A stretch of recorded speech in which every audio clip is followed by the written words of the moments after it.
Imagine this, a massive cargo ship drifts silently into a busy shipping lane in the North Atlantic.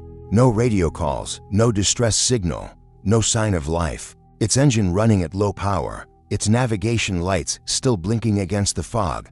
But when the boarding team climbs aboard, they discover something impossible. Every meal half-eaten, coffee, cups still warm, crew passports neatly stacked, and not a single human on the entire vessel. No blood, no struggle, no lifeboats missing, nothing.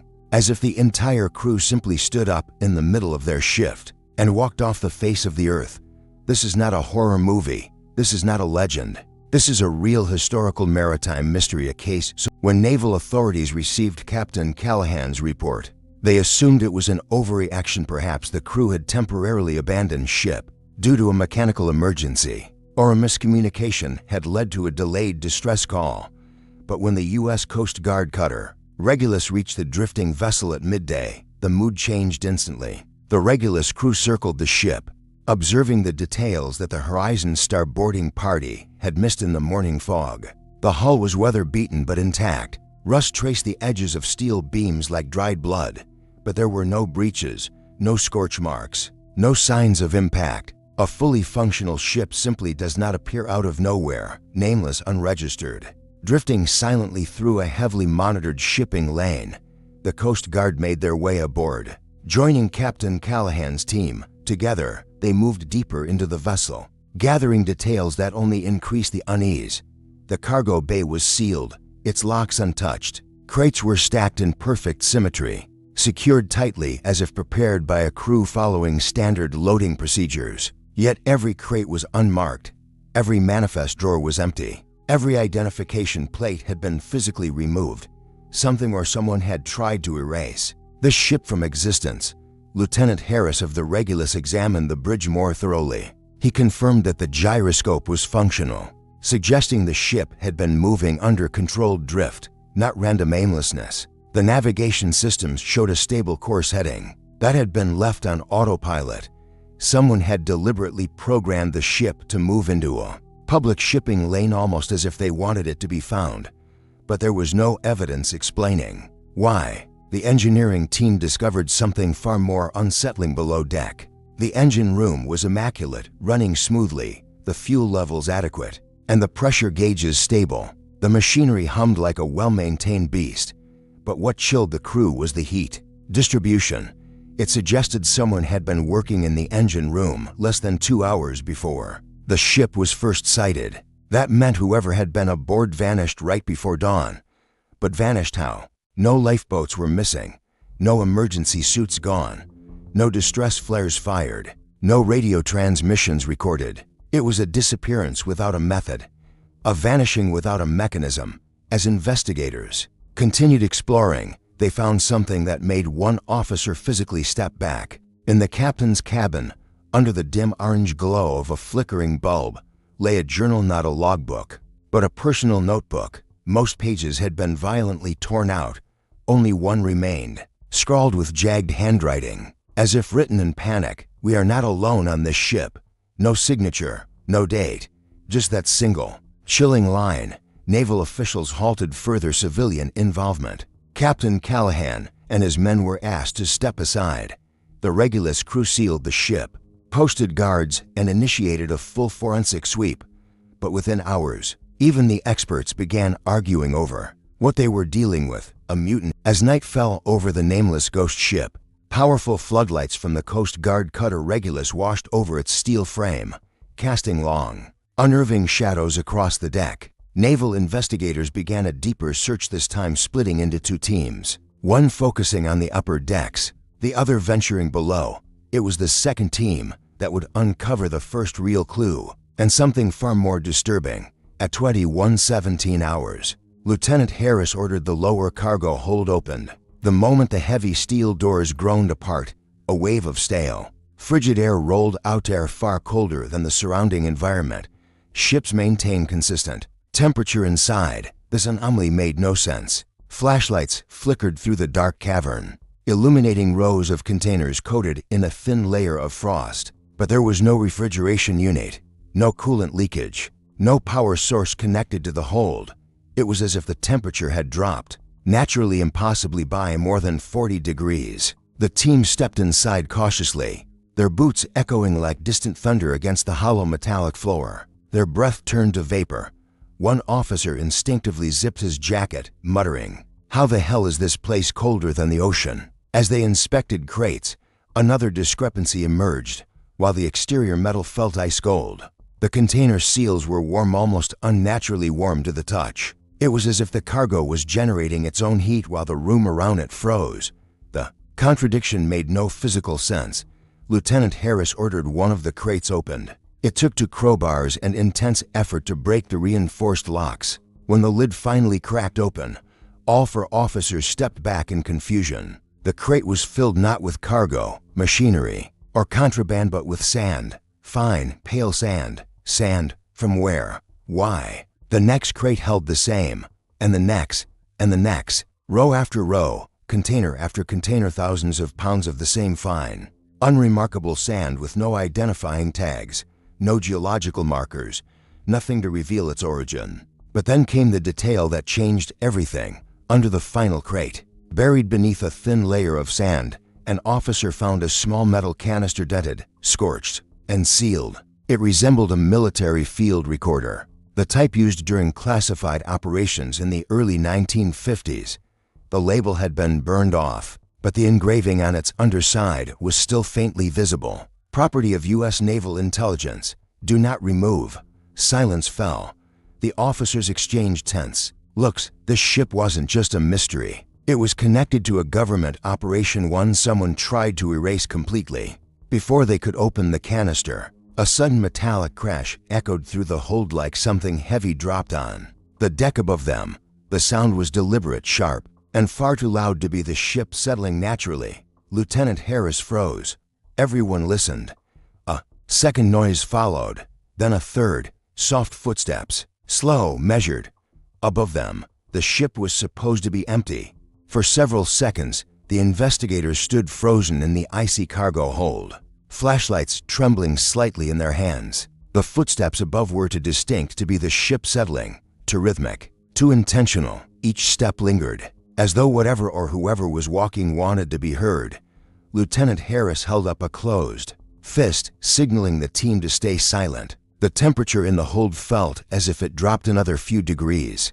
Their breath turned thicker, drifting up like pale smoke as they listened. 5 steps, a pause. 3 more steps, another pause. It was the pattern of someone pacing, thinking, waiting. Harris whispered, "All crew accounted for on deck."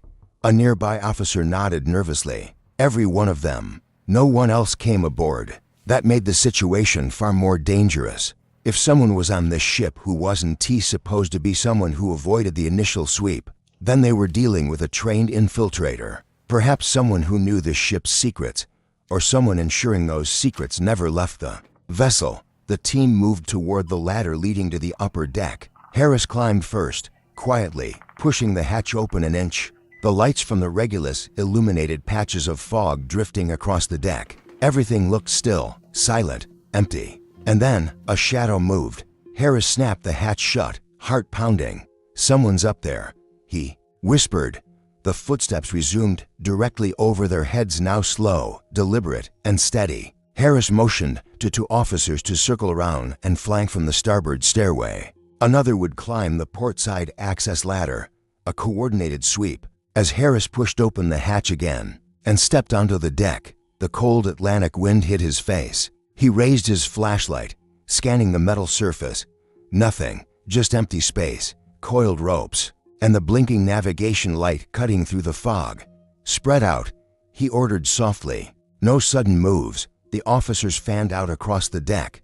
The fog rolled thicker, swallowing their silhouettes one by one. Harris walked forward cautiously, boots echoing faintly. His beam of light swept across the deck containers, railings, the captain's cabin door. Nothing seemed disturbed. Then, the radio on his belt crackled. A whispering voice, barely audible. "Sir, he's behind you." Harris spun instantly, flashlight raised. But there was nothing there, just the long, empty deck disappearing into the fog. "Who said that?" he demanded into the radio. Static, no reply. No officer claimed the message. A chill crawled up his spine. Before he could react, a new sound echoed across the ship, metal scraping violently against metal, like a container shifting. Officers ran toward the noise, calling out positions. Harris followed, heartbeat pounding in his ears. When they reached the source of the sound, a large steel container near the midship, they found deep claw-like scratches down its side that hadn't been there minutes earlier. But no human could have made marks that deep, that fast. Then one officer noticed something else, footprints leading away from the container. Bare footprints, wet, small, almost child-sized. They led across the deck, straight toward the railing, and ended abruptly at the edge, as if the owner had stepped off into thin air. But there had been no splash, no disturbance in the water, no sound, nothing. Harris stared into the dark ocean below. The unsettling footprints on the deck forced Lieutenant Harris to rethink the entire situation. A stowaway, impossible. A child aboard, ridiculous. Yet the evidence, the wet prints, the strange pacing, the scratches could not be ignored.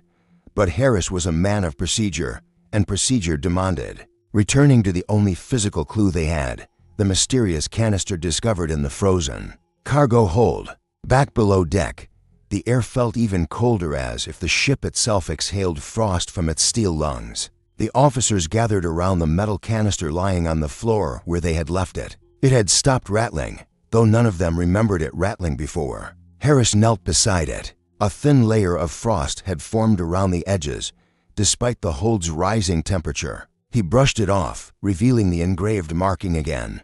Property of U.S. Naval Intelligence. Do not remove. The officer beside him hesitated. Sir, maybe we should wait for authorization. Harris shook his head.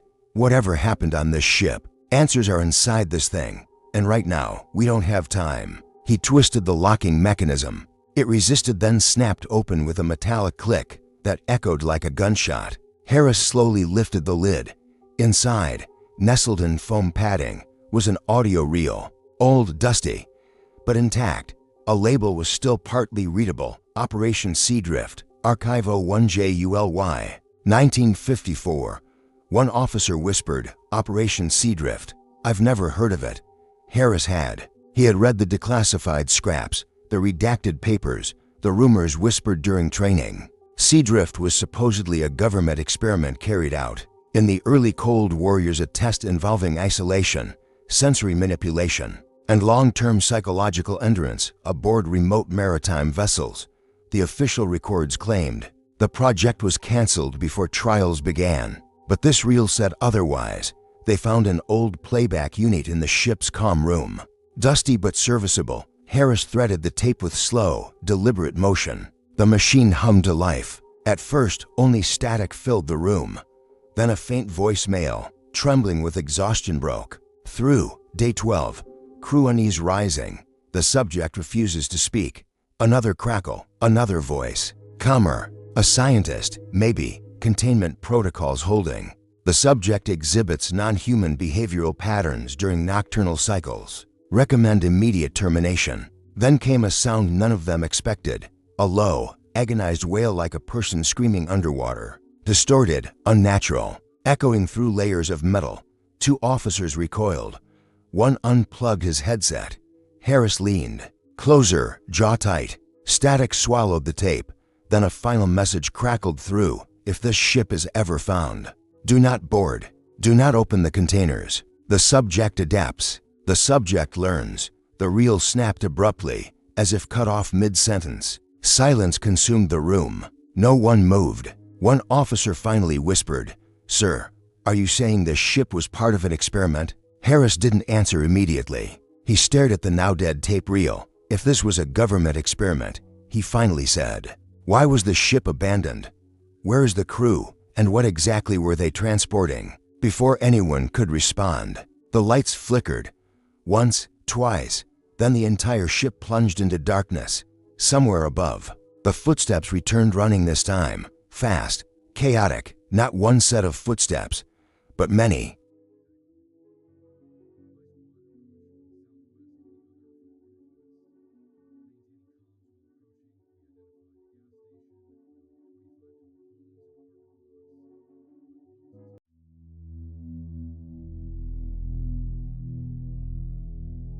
Darkness swallowed the ship like a living thing. The investigators froze where they stood, listening as the sound of multiple footsteps thundered across the upper deck, fast, frantic, and far too many to belong to a single person. The air grew heavier, thicker, as if the ship's steel walls were tightening around them. Lieutenant Harris reached for his flashlight. Click, nothing. Every device, flashlights, radios, even wristwatches, had suddenly died. It was as if the ship had drained their power like a hungry parasite. The footsteps above reached a crescendo, then stopped all at once. Absolute silence, the kind of silence that feels alive. Harris whispered, "Everyone stay calm, stay together." We moved to the upper deck slowly. They made their way up the ladder, boots hitting metal steps that echoed ominously in the dark. As they emerged onto the deck, the fog had thickened, rolling across the ship in dense, ghostly waves, and then through the fog silhouettes began to appear, human shapes, standing motionless, facing the investigators. At first, Harris thought they were hallucinations, but as the fog shifted, he saw them clearly, men in crew uniforms, pale faces, empty eyes, still as statues. "The missing crew, identify yourselves," Harris called, voice tense. No response, not a blink, not a movement, just rows of silent figures, staring at them through milky, unfocused eyes. Their skin looked damp, almost translucent, like they had been underwater for days. One officer stepped forward and shined a backup penlight. The beam caught the sleeve of a crewman's jacket. A name tag hung loosely.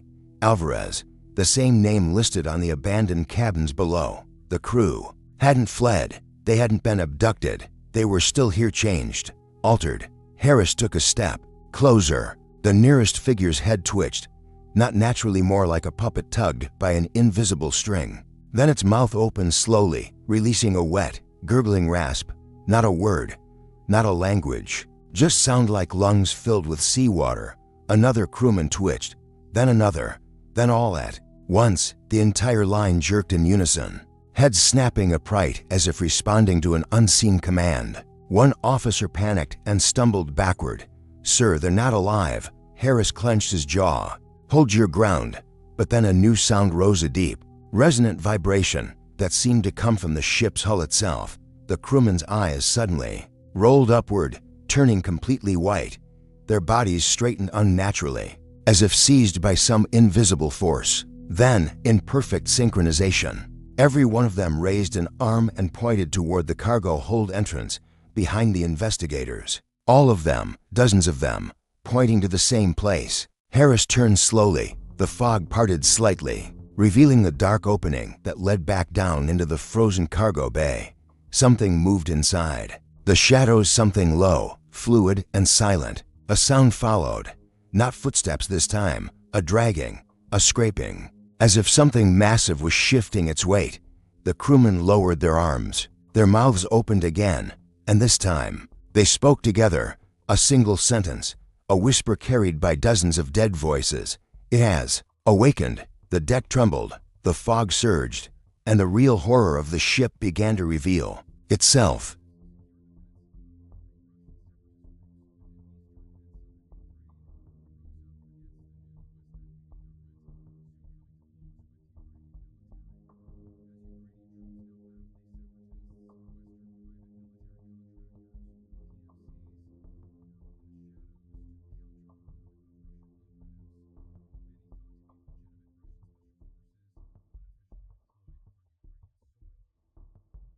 The deck shuddered beneath their feet, just enough to make the investigators lose balance. For a moment, the dead crew, still standing in their impossible formation, silently lowered their heads again, as if their purpose had been fulfilled. Their eyes dimmed, their bodies slackening like puppets whose strings had just been cut. Lieutenant Harris didn't wait for the next horrifying development. "Back inside, move," he barked. But as the team moved toward the cargo hold entrance, they felt it. A pulse, like a heartbeat traveling through the steel. Slow, heavy, alive. The ship wasn't just carrying something, it was feeding something. The investigators reached the cargo hold door. The frigid air hit them instantly, colder than before, freezing moisture onto the edges of the hatch. The temperature drop was no longer natural, it was aggressive, almost predatory. their breath fogged so thickly it looked like smoke. As they descended the metal steps into the hold, the scraping sound grew louder. Long drags, short clicks, then a rhythmic tapping like nails on steel. When their boots touched the floor, the sound stopped. The rows of sand-filled crates loomed around them like tombstones. The frost on the walls had thickened into jagged patterns, branching like veins across the metal. The air felt charged, vibrating faintly with each breath they took. One officer whispered, "Sir, something moved those containers." He was right. Several crates had shifted, leaving wide drag marks across the frozen floor. Crates that weighed nearly a ton had been pushed aside effortlessly, leaving a path toward the back of the hold. Harris tightened his grip on his sidearm. "We follow carefully. Nobody falls behind." They moved through the maze of crates, flashlights cutting through the cold haze. Frost swirled around their feet as if disturbed by an invisible current. The path ended at the far wall, where the metal had buckled outward as if something inside the ship had pushed against it. With massive force, then they saw it. A large containment chamber round, metallic, covered in frost and with warning labels barely visible under layers of ice. The main locking bolts were bent outward, not broken. Bent, something had forced its way out. Harris stepped closer, scanning the frost-covered surface until he saw a faded marking. Sea drift, specimen caution, biological hazard. Before he could process it, the tapping started again. Right behind them, they spun around, flashlights darting between the crates. Something slithered away into the shadows, not upright, not walking. Something low, fast, and disturbingly smooth moving. A shape flickered into view for a split second. Long limbs, thin frame, skin pale like the crew on deck, eyes reflecting the flashlights with a terrifying intelligence. One officer screamed and fired. Blindly, the gunshot echoed through the hold. The figure vanished instantly, retreating with a fluid motion that no human or animal could replicate. Silence followed. Then a voice echoed through the hold, a voice they recognized. Lieutenant Harris. It was the voice from the tape, the trembling voice of the scientist who had documented the experiment. "Lieutenant Harris, if you hear this, it's already too late." The officers turned toward the playback machine, thinking the tape had started again. But the machine was off. The tape was removed. The canister was still sealed. The voice wasn't coming from the recorder. It was coming from the darkness behind the crates. "Do not approach the specimen." The man stepped fully into the dim beam of their flashlights, shivering violently, his clothes torn and stiff with frozen sweat. His face was hollow, cheeks sunken, lips cracked and blue from the cold, yet his eyes wide, frantic, were very much alive. Lieutenant Harris recognized him instantly from the photo dossier. Dr. Adrian Locke, lead researcher on specimen, missing for months, presumed dead. But he was not dead. Not yet. Harris lowered his weapon slightly. "Dr. Locke, what happened here?" Locke staggered toward them, clutching the metal siding for support. "You shouldn't have come," he whispered. "No one should have." A heavy scrape echoed somewhere deep in the hold. The entire team tensed. Locke's eyes snapped toward the sound, terror flooding them. "It's awake," he breathed. "It knows you're here." Harris tried to steady his voice. "What is it? What was inside that chamber?" Locke's hands trembled violently as he pointed toward the buckled containment pod. "We didn't discover it," he said. "It discovered us." His voice cracked. "We thought it was a fossilized organism, something trapped in the sediment we dredged from the trench. But once it thawed," he shook his head hard, as if trying to block out the memory. "It wasn't dead. It wasn't even asleep. It was waiting."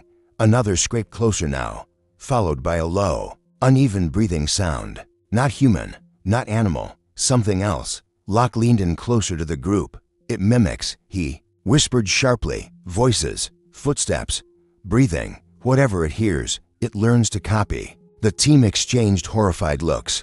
The voice that had called out to Harris earlier, it hadn't been Locke's. It had been the thing trying to lure them deeper into the hold. Locke grabbed Harris's jacket with a sudden burst of terrified strength. "It took the crew first. Not by killing them, no. It empties them, uses them, makes them move, makes them speak." Harris's stomach churned as the image of the upright, lifeless crew flashed in his mind. The thing hadn't just killed them, it had warned them. Behind them, something clattered, a crate shifting slightly. Dr. Locke froze. It's here.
The flashlights swung toward the noise, and then a voice echoed softly through the hold. A perfect imitation of Harris's own voice. Lower your weapons.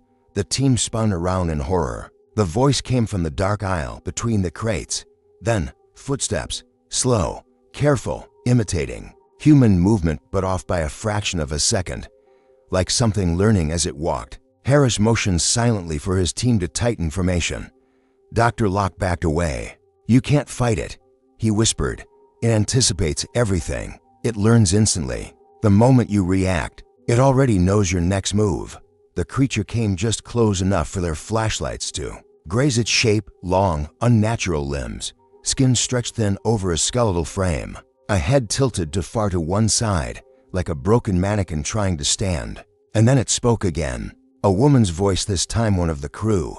Help me, Locke's whisper trembled. It doesn't understand what the words mean. It just uses whatever makes you hesitate. The creature stepped forward. The air temperature plunged. Frost bloomed across the metal floor. Harris raised his weapon. Stay back. The creature froze, studied him, like a student analyzing a teacher. Then it slowly began to raise its own hand, perfectly mirroring Harris, perfectly imitating. But its fingers bent wrong. Too many joints. Too much flexibility. Doctor Locke began to sob.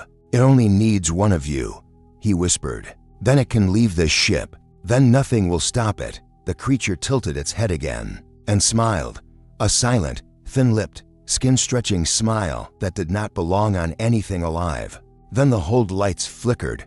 Once, twice, dark. And all they heard was the creature's voice. All of their voices, speaking in unison. Run.